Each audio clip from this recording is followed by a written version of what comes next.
Good morning everyone. Class 12th accountancy subject में नया chapter start हो रहा है। चैप्टर है 10th, analysis of financial statement. Financial जो स्टेटमेंट है उसका एनालिसिस करेंगे। एनालिसिस जो उनकी जांचेंगे, परखेंगे, विशेषताएं देखेंगे, विश्लेषण करेंगे। That's clear. नया चैप्टर है। वीडियो को स्टार्टिंग से देखते जाएं और समझते जाएं। आपके जो टॉपिक चलेगा, फ़िलहाल थ्योरेटिकल पोर्शन के टॉपिक चलेंगे, थ्योरेटिकल पोर्शन के वीडियो बनेंगे, फिर बाद में जाके न्यूमेरिकल क्वेश्चन स्टार्ट होंगे। तो फर्स्ट ऑफ ऑल हमें फाइनेंशियल स्टेटमेंट की मीनिंग को देखना होगा। फाइनेंशियल स्टेटमेंट क्या है, ये कौन सा प्रोसेस है अकाउंट्स की, फर्स्ट में प्रिपेयर होता है या लास्ट में प्रिपेयर होता है। फिर उसके बाद में फाइनेंशियल स्टेटमेंट का एनालिसिस किया जाएगा कि एनालिसिस कॉल्ड किसे कहते हैं। That's clear. एक बार ग्लोसरी में देख लेते हैं फाइनेंशियल स्टेटमेंट क्या है। देखना, फाइनेंशियल स्टेटमेंट में रफली बता देता हूँ आपको। फाइनेंशियल स्टेटमेंट जो होता है वो बिजनेस के लास्ट में जो अकाउंट प्रिपेयर किए गए थे, बिजनेस के लास्ट में जो हमने अकाउंट प्रिपेयर किए थे उसी को फाइनेंशियल स्टेटमेंट कॉल्ड किया जाएगा। यानी बिजनेस के लास्ट में जो हमने अकाउंट प्रिपेयर किए थे, profit and loss account and balance sheet. Clear. Profit and loss account and जो बैलेंस शीट प्रिपेयर की थी वही क्या है यहाँ पे फाइनेंशियल स्टेटमेंट है। देखना, फाइनेंशियल स्टेटमेंट, फाइनेंशियल स्टेटमेंट की बात हो रही है। तो फाइनेंशियल स्टेटमेंट एक तो पॉइंट है आपका profit and loss account, profit and loss account, ये इसको नाम दिया जाएगा statement of profit and loss account. ठीक है। और दूसरा है हमारे पास बैलेंस शीट। दूसरा क्या है हमारे पास, बैलेंस शीट है। तो ध्यान देना, समझने की कोशिश करना। Financial statement, profit and loss account या statement of profit and loss, ये जो दोनों अकाउंट है ये बनते हैं एंडेड में। जो एंड होता है, एंडिंग ईयर होता है या एंडिंग जो डेट है उस डेट को बनता है ये। क्लियर। यानी एंड में प्रिपेयर होता है। अब जब एंड में प्रिपेयर होता है, जो भी फाइनेंशियल ईयर होता है उसके एंड में बनेगा, और एंड में बनेगा जो प्रॉफिट एंड लॉस है। क्लियर। कौन सा अकाउंट था, penal account. Clear. Penal account था तो पेनल अकाउंट किसको शो कर रहा था, नेट प्रॉफिट या नेट लॉस, ये तो बात थी। या तो नेट प्रॉफिट को शो किया जा रहा था या किसको शो किया जा रहा था, नेट लॉस को शो किया जा रहा था। और बात है बैलेंस शीट की। बैलेंस शीट है वो किसको शो की जा रही थी, financial position, financial position of the business. Clear. तो फाइनेंशियल स्टेटमेंट एंड में बनाए जाएंगे ऑफ द ईयर। और फाइनेंशियल स्टेटमेंट में दो फॉर्मेट होते हैं, दो अकाउंट प्रिपेयर किए जाते हैं, profit and loss account and balance sheet. Profit and loss account से हमें क्या शो होता है, एक्चुअल में कितना प्रॉफिट हुआ है या कितना लॉस हुआ बिजनेस को, बिजनेस लॉस की ओर अग्रसर हो रहा है, कंटिन्यू हो रहा है या प्रॉफिट की ओर। क्लियर। और एक होती है बैलेंस शीट प्रिपेयर की जाती है। तो बैलेंस शीट में क्या होता है, जो फाइनल पोजीशन है, फाइनेंशियल जो पोजीशन है कि बिजनेस में कितनी एसेट्स है, कितनी लायबिलिटी है, उसको शो किया जाता है। क्लियर। तो अब फर्स्ट ऑफ ऑल हम पहले ये पढ़ते हैं कि फाइनेंशियल स्टेटमेंट क्या है, किसे कहते हैं फाइनेंशियल स्टेटमेंट। क्लियर। तो देखते हैं फाइनेंशियल स्टेटमेंट। एक बार फाइनेंशियल स्टेटमेंट की क्या डेफिनेशन है समझने की कोशिश करें। These are the final accounts, आगे ना final account, trading account, profit and loss account and balance sheet. तो हमने यहाँ लिए थे profit and loss account and balance sheet. These are the final accounts prepare at the end of accounting period. आगे वो बात, फाइनेंशियल स्टेटमेंट फाइनल अकाउंट होते हैं, trading account, profit and loss account and balance sheet. Clear. और ये prepare किए जाएंगे ending date को। वापस देखना, these are the final accounts prepared at the end of the accounting period and included, balance sheet include की जाएगी, statement of profit and loss along with note to accounts, यानी note to account भी इसके साथ साथ prepare किए जाएंगे। अब ये चीज़ नहीं आई है नोट टू अकाउंट, तो इसके बाद में आगे पढ़ा जाएगा। तो समझ में आया फाइनेंशियल स्टेटमेंट क्या है। फाइनेंशियल स्टेटमेंट प्रिपेयर किया जाएगा एंडिंग डेट को, क्लियर, एंडिंग डेट को प्रिपेयर किया जाएगा और फाइनेंशियल स्टेटमेंट में हमें बैलेंस शीट काउंट की जाएगी, statement of profit and loss count किया जाएगा और उसके साथ साथ नोट टू अकाउंट भी प्रिपेयर किए जाएंगे, यानी as a working note. Note to account है एज ए वर्किंग नोट, तो वर्किंग नोट जिस प्रकार से प्रिपेयर किया जा रहा है उसी प्रकार से नोट टू अकाउंट को क्लियर किया जाएगा। It's clear. तो अब चलते हैं हम इसकी डेफिनेशन देखते हैं। ध्यान देना, डेफिनेशन देखें आप और समझने की कोशिश करें कि फाइनेंशियल स्टेटमेंट की क्या डेफिनेशन दे रखी है एक्चुअल में, उसको देखें और समझें। देखना, समझने की कोशिश करना। Meaning of financial statement analyse, देखना क्या मीनिंग है। Financial statement analysis is an important part of overall financial analysis. कहने का मतलब है जो फाइनेंशियल स्टेटमेंट का एनालाइज है वो ओवरऑल जो फाइनेंशियल एनालाइज है उनका एक मेन पार्ट है, इम्पोर्टेंट पार्ट है। कहने का मतलब कि हमने जब एनालाइज किया जाता है, किसी बिजनेस का एनालिसिस किया जाता है, विश्लेषण किया जाता है, उसका ऑडिट किया जाता है, तो जितना ऑडिट किया गया है वो सबसे मेन पार्ट है financial analysis. It is based, आगे देखें इसको, it is based on the financial statement. ये किस पे बेस्ड है, किस पे आधारित है, फाइनेंशियल स्टेटमेंट पे। और फाइनेंशियल स्टेटमेंट पे बताया था क्या क्या प्रिपेयर किए जाएंगे, बैलेंस शीट प्रिपेयर की जाएगी, statement of profit and loss prepare किया जाएगा और नोट टू अकाउंट्स। आगे चलते हैं, इसमें क्या बोल रहे हैं, इसमें analysis of financial statement. Financial statement का एनालिसिस किया जाएगा।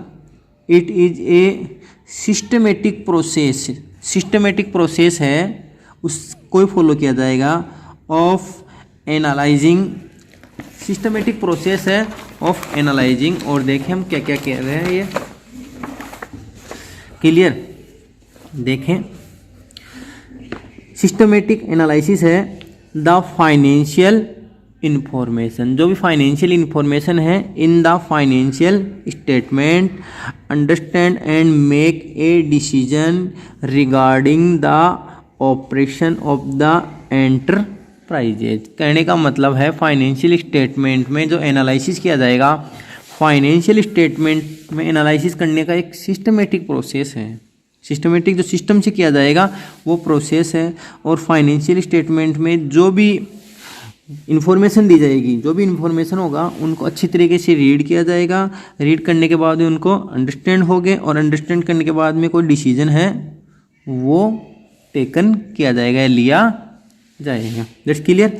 आगे देखें क्या कह रहा है ये, the analysis of financial statement. Financial statement का analysis is a study of relationship, यानी ये हमें संबंध को पढ़ने के लिए बताएगा, संबंध स्थापित करेगा, रिलेशन स्थापित करेगा among various financial figure. Financial figure जो दिए हुए हैं as set out in the financial statement. Clear. Financial statement है वो रिलेशन स्टेबल करेगा, रिलेशन स्टेबल करेगा। और रिलेशन किस में स्टेबल करेगा, कितने भी ईयर्स के जो फिगर्स दे रखे हैं उस फिगर्स में हमें रिलेशन स्टेबल करेगा। देखना किस में है, if any balance sheet and statement of profit and loss. वो फिगर कहाँ रहेंगे, बैलेंस शीट में रहेंगे या statement of profit and loss में रहेंगे। कहने का मतलब ये है जैसे 2020 चल रही है, 2020 की हमने statement of profit and loss and balance sheet prepare की है और साथ ही साथ 2019 से उसका कंपैरिजन करते हैं कि कितना प्रॉफिट हुआ है 2019 से 2020 में और या कितना लॉस हुआ है। और साथ साथ ये भी कंपैरिजन करते हैं कि 2019 में हमारी जो फाइनेंशियल पोजीशन थी कहाँ थी और 2020 में हमारी फाइनेंशियल पोजीशन कहाँ पर है। ये फिगर्स का कंपैरिजन करता है, रिलेशन स्टेबल करता है। देखें आगे, द कॉम्प्लेक्स डाटा गिवन, सारे जो डाटा हैं वो दिए रहेंगे इन दीज फाइनेंशियल स्टेटमेंट्स, जो फाइनेंशियल स्टेटमेंट प्रिपेयर किए हैं उसमें सारे डाटा गिवन रहेंगे। इज डिवाइडेड और broken into simple and valuable elements and relationship are established between the elements of the same statement और डिफरेंट फाइनेंशियल स्टेटमेंट। आ गई वही बात कि पिछले साल कितना अर्न किया प्रॉफिट या लॉस, और इस साल कितना प्रॉफिट और लॉस अर्न किया। पिछले साल लास्ट ईयर हमारे पास फाइनेंशियल पोजीशन क्या थी, इस साल फाइनेंशियल पोजीशन क्या है, वो हमारे एक रिलेशनशिप स्टेबल करता है उन दोनों के बीच में। क्लियर।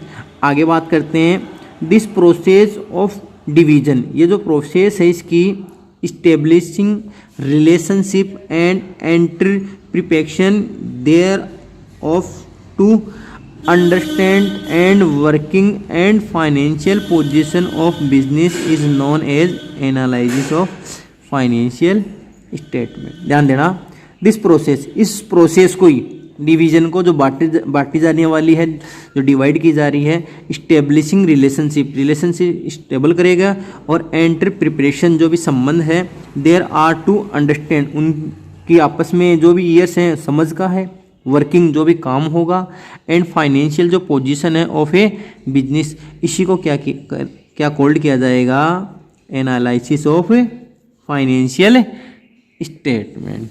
क्लियर। आया बात समझ में। कहने का मतलब ये है कि फाइनेंशियल स्टेटमेंट, अब आपको एक वर्किंग नोट लेके मैं आपको यहाँ पे थोड़ा एक्सप्लेन करता हूँ कि फाइनेंशियल स्टेटमेंट का एनालिसिस क्या है। देखना, 2019 ईयर है और हमारे साथ क्या है, 2020 है। दोनों ईयर हमारे पास 2019 2020। बात करते हैं हमारी एज ए असेट्स की, बात कर लेते हैं। फर्नीचर हमारे यहाँ पे है 1 लाख का 2019 में, 2020 में हो गया 1,20,000 का। क्लियर। बात करते हैं बिल्डिंग में, 2019 में 90,000, 2020 में 70,000। तो समझने की कोशिश करें, ये हमारे पास फाइनेंशियल स्टेटमेंट की जो फिगर्स हैं वो शो है हमारे पास। हम क्या करेंगे, 2019 का 2020 का क्या करेंगे, कंपैरिजन करेंगे, इनकी तुलना करेंगे। क्लियर आपस में। तो ध्यान देना, समझने की कोशिश करना। 2019 में जो हमारा फर्नीचर था 1 लाख का था, 2020 में यही फर्नीचर कितने का हो गया, 1,20,000 का। मतलब कहने का मतलब इनमें जो डिफरेंट आया वो हमारे प्लस में आया, इंक्रीज हो गया। कितने का, 20,000 का इंक्रीज हुआ है। 20,000 का इंक्रीज हुआ है, यानी फाइनेंशियल पोजीशन फर्नीचर के हिसाब से तो फाइनेंशियल पोजीशन स्टेबल, अच्छी है, स्ट्रॉन्ग है। क्लियर। अब बात करते हैं बिल्डिंग। 2019 में हमारी 19,000 की थी, 90,000 की थी, और वही 2020 में बिल्डिंग डिक्रीज हो गई, डेप्रेशन चार्ज हो गया, प्रिपेयर हो गई, रिपेयर हो गई, कुछ भी हो सकता है, तो वो 70,000 की हो गई, यानी ये डिक्रीज हो गई हमारे पास 20,000 की। क्लियर। तो इसका मतलब बिल्डिंग के हिसाब से 2019 से कंपेयर कर रहे हैं 2020 का, या 2020 का कंपेयर कर रहे हैं 2019 का।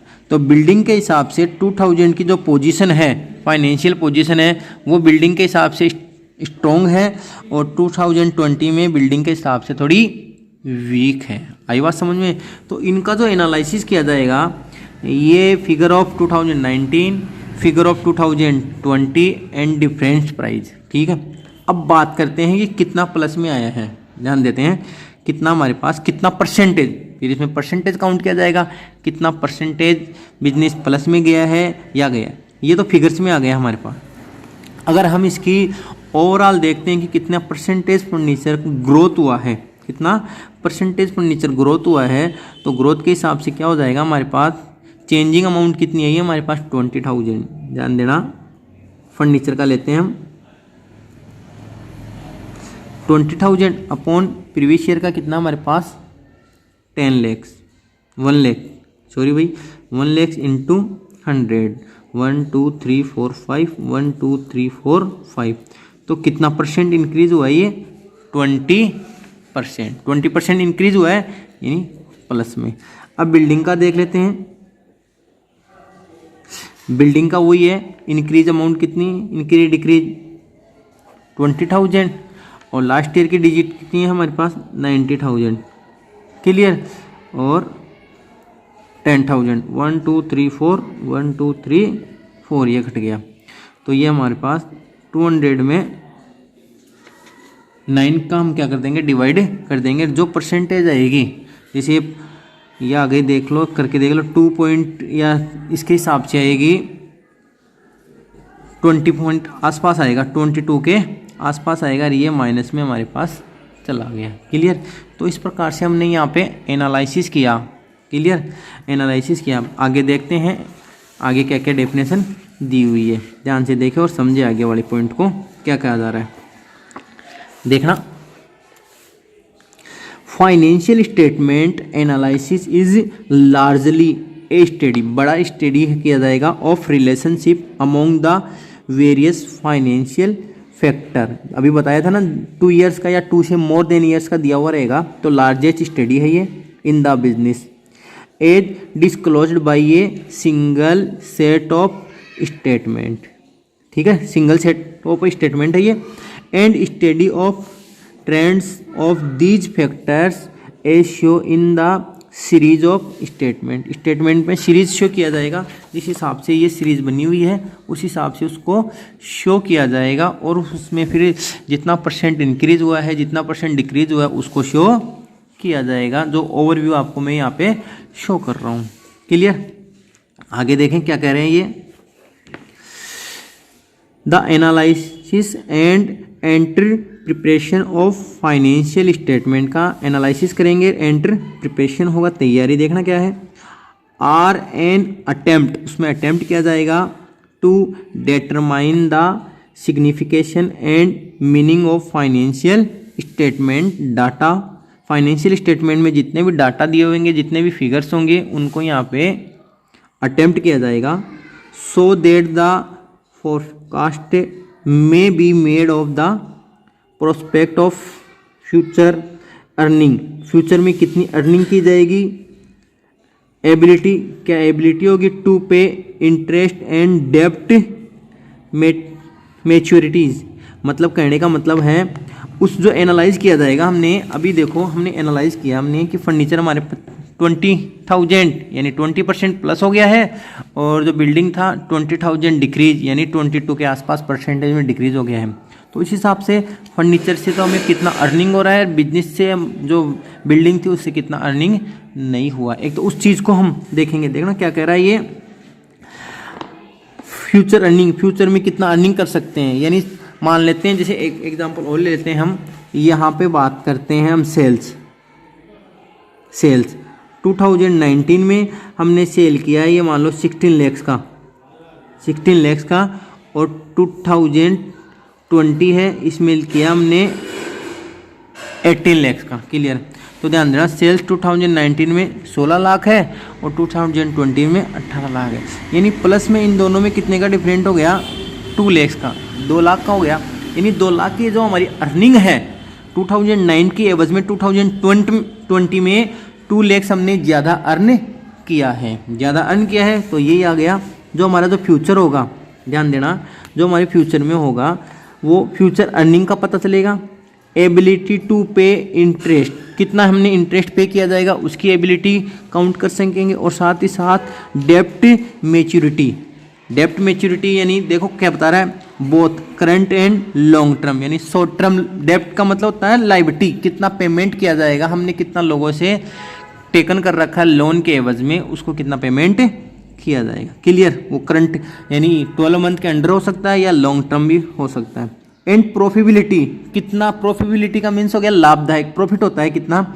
एंड साउंड डिवाइडेड पॉलिसी और कितना डिवाइड पॉलिसी किया गया है दैट्स क्लियर। आगे चलते हैं इसमें कौन कौन से अकाउंट प्रिपेयर किए जाएंगे ध्यान देना।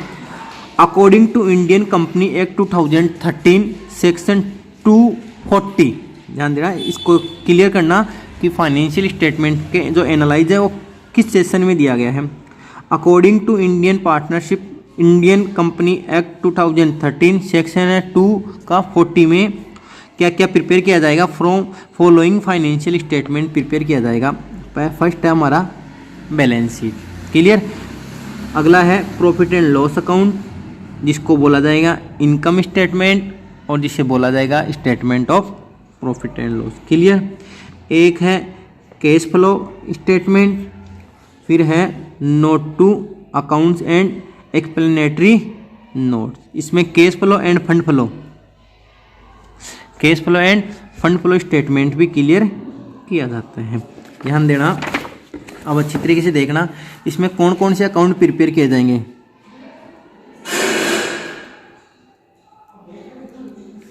ठीक है, कौन कौन से अकाउंट प्रिपेयर किए जा रहे हैं मैं बता रहा हूं। फर्स्ट है हमारा बैलेंस शीट, क्लियर। सेकंड है हमारे पास प्रॉफिट एंड लॉस अकाउंट, जिसे बोला जाएगा इनकम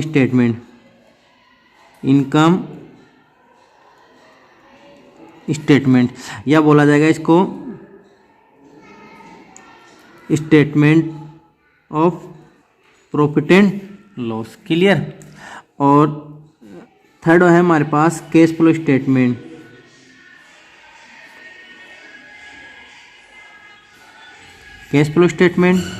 फोर्थ है फंड फ्लो स्टेटमेंट,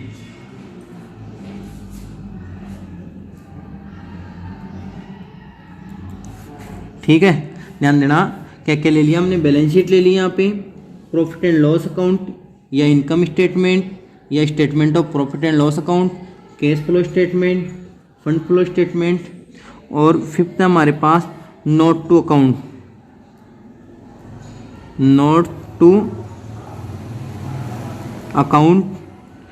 एंड जो हमारे पास है एक्सप्लेनेटरी नोट्स, ये प्रिपेयर किए जाएंगे। और ये प्रिपेयर इनका क्या किया जाएगा, एनालिसिस किया जाएगा। यानी कहने का मतलब analysis of balance sheet, analysis of profit and loss account, income statement account या statement of profit and loss, analysis of cash flow statement, analysis of fund flow statement, और फिर है note to accounts and explanatory notes. That's clear. तो इस हिसाब से आपने financial statement की definition, analysis of financial statement की डेफिनेशन को आपने अच्छी तरीके से क्लियर किया है, सारे डाउट आपको क्लियर किए गए हैं। और अब इससे रिलेटेड जो थ्योरेटिकल पोर्शन है, इसकी जो करैक्टरिस्टिक्स है, जो एनालाइज के जो ऑब्जेक्ट है, वो आपको अगले वीडियो में एक्सप्लेन किए जाएंगे। तब तक के लिए थैंक यू सो मच।